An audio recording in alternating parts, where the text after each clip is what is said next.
नमस्कार, आप देख रहे हैं MH TV news channel. Video में आगे बढ़ने से पहले आप हमारे चैनल को सब्सक्राइब कर लें ताकि हर बड़ी खबर आप तक सबसे पहले पहुंचे। आज हम बात करेंगे उस नए मौसम अलर्ट की जिसने पूरे उत्तर भारत के लोगों की चिंता बढ़ा दी है। मौसम विभाग ने साफ चेतावनी दी है कि आने वाले 24 से 48 घंटे बेहद अहम रहने वाले हैं, क्योंकि एक और सक्रिय पश्चिमी विक्षोभ उत्तर भारत में प्रवेश कर चुका है जो अगले कुछ दिनों तक तेज हवाओं और मूसलाधार बारिश का कारण बनेगा। इस सिस्टम के असर से उत्तर प्रदेश, बिहार, दिल्ली, राजस्थान, पंजाब, हरियाणा और मध्य प्रदेश तक मौसम में भारी बदलाव देखने को मिलेगा। मौसम विभाग के अनुसार बंगाल की खाड़ी से उठी नमी भरी हवाएं और अरब सागर की ठंडी हवाएं जब टकराती हैं तो एक गहरा दबाव क्षेत्र बनता है। यही दबाव अब पूर्वी और उत्तरी भारत की ओर बढ़ रहा है, जिससे कई राज्यों में अचानक मौसम का मिजाज बदलने की संभावना है। विभाग ने बताया है कि इस बार का सिस्टम पिछली बार से भी ज्यादा ताकतवर है और यह केवल बारिश ही नहीं बल्कि ओलावृष्टि और बिजली गिरने की घटनाएं भी ला सकता है। उत्तर प्रदेश के मौसम केंद्र ने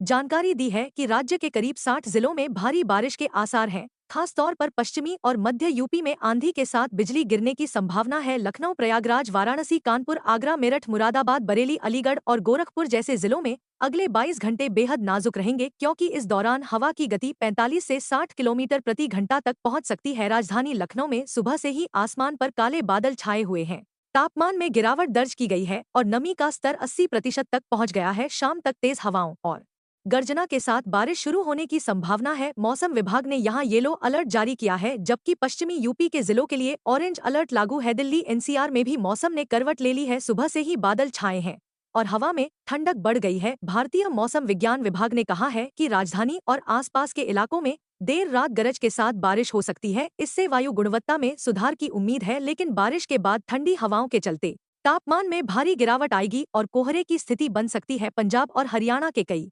इलाकों में भी आज सुबह से बादल छाए हैं और कुछ स्थानों पर हल्की बूंदाबांदी हुई है। चंडीगढ़, अमृतसर, लुधियाना, पटियाला और करनाल में दोपहर तक तेज हवाएं चलने लगी, जिससे तापमान में गिरावट आई है। किसानों को चेतावनी दी गई है कि वे अपनी फसलों को सुरक्षित स्थान पर रखें, क्योंकि ओलावृष्टि की संभावना भी जताई गई है। राजस्थान में भी मौसम का असर दिखने लगा है। जयपुर, अजमेर, कोटा और उदयपुर में हवा की दिशा बदलने लगी है। पश्चिमी राजस्थान के जिलों में धूल भरी आंधी चली है। बीकानेर, जैसलमेर और बाड़मेर में दृश्यता घटने से वाहनों की रफ्तार धीमी पड़ी है। मौसम विभाग ने बताया कि यह सिस्टम धीरे धीरे पूर्वी दिशा की ओर बढ़ेगा और उत्तर प्रदेश में अपना असर दिखाएगा। बिहार और झारखंड में भी अगले 24 घंटे में भारी बारिश की संभावना जताई गई है। पटना, गया, भागलपुर और मुजफ्फरपुर में बादल छाए हुए हैं और कई इलाकों में तेज हवा के साथ बारिश हो सकती है। मौसम विभाग ने चेतावनी जारी की है कि बिजली गिरने और पेड़ गिरने जैसी घटनाओं से बचने के लिए लोग सतर्क रहें। मध्य प्रदेश के भोपाल, इंदौर, जबलपुर और सागर में भी आसमान में घने बादल छाए हुए हैं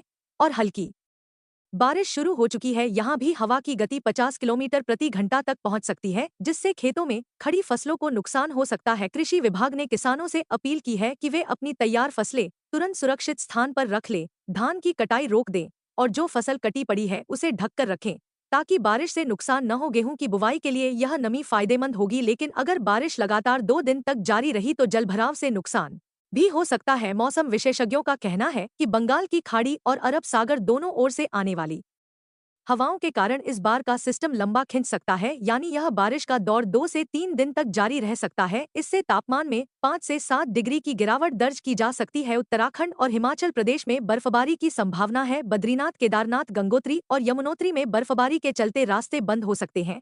वहीं मनाली, शिमला और कुल्लू में भी बर्फबारी से जनजीवन प्रभावित हो सकता है। प्रशासन ने यात्रियों को सुरक्षित स्थानों पर रुकने की सलाह दी है। बिजली विभाग ने अलर्ट जारी किया है और सभी जिलों में टीमें तैनात कर दी है ताकि तूफान और बारिश के दौरान किसी तरह की गड़बड़ी होने पर तुरंत मरम्मत हो सके। नगर निगमों को जलभराव की स्थिति से निपटने के लिए तैयार रहने को कहा गया है। राज्य सरकार ने राहत दलों को 24 घंटे तैयार रहने का आदेश दिया है। जिला प्रशासन को कहा गया है कि वे निचले इलाकों में रहने वाले लोगों को सतर्क करें और किसी भी आपात स्थिति में तुरंत राहत पहुंचाएं। स्वास्थ्य विभाग ने अस्पतालों में आपातकालीन सेवाओं को सक्रिय कर दिया है। मौसम वैज्ञानिकों ने बताया है कि यह सिस्टम जलवायु परिवर्तन का नतीजा भी हो सकता है, क्योंकि इस साल बंगाल की खाड़ी में सामान्य से ज्यादा बार चक्रवात बन रहे हैं, जिनका असर सीधे उत्तर और मध्य भारत पर पड़ रहा है। पिछले कुछ वर्षों में नवंबर महीने में इतनी तेज बारिश और हवा की घटनाएं कम देखने को मिली थी, लेकिन इस बार मौसम का पैटर्न बदल गया है। लखनऊ, प्रयागराज और वाराणसी में प्रशासन ने स्कूलों को बंद रखने के निर्देश जारी कर दिए हैं।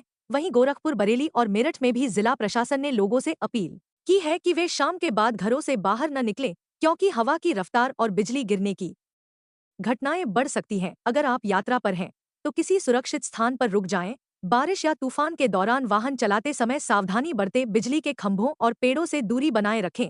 अगर सड़क पर पानी भरा हो तो उसमें वाहन न डालें और खुले मैदान में मोबाइल फोन का इस्तेमाल न करें। या तूफान न सिर्फ ठंडक लाएगा बल्कि कई जगहों पर बिजली गुल होने की स्थिति भी पैदा करेगा, इसलिए टॉर्च और जरूरी सामान पहले से तैयार रखें। अगर घर में पुराने पेड़ या कमजोर दीवारें हैं तो उनसे दूरी बनाए रखें ताकि किसी हादसे से बचा जा सके। मौसम विभाग ने कहा है कि शनिवार रात से लेकर सोमवार सुबह तक यह सिस्टम सबसे ज्यादा सक्रिय रहेगा, इसलिए अगले 48 घंटे बेहद एहतियात से बिताने की जरूरत है। उसके बाद मौसम साफ होगा लेकिन तापमान में भारी गिरावट दर्ज की जाएगी, जिससे ठंड का असर बढ़ जाएगा। पिछले कुछ दिनों की उमस और गर्म हवाओं के बाद यह बारिश लोगों को राहत जरूर देगी, लेकिन उसके साथ ही ठंड की शुरुआत भी करेगी। विशेषज्ञों का मानना है कि इस बार सर्दी लंबी चलेगी और दिसंबर के अंत तक तापमान सामान्य से नीचे रहेगा। राजधानी लखनऊ में प्रशासन ने सभी राहत टीमों को मैदान में उतार दिया है। दमकल विभाग, नगर निगम और बिजली विभाग की टीमें एक साथ काम कर रही हैं ताकि किसी भी आपात स्थिति में तुरंत मदद पहुंचाई जा सके। गोरखपुर और पूर्वी उत्तर प्रदेश में पहले से ही बारिश के बाद जलभराव की स्थिति है, इसलिए अतिरिक्त पंप और राहत वाहन भेजे जा रहे हैं।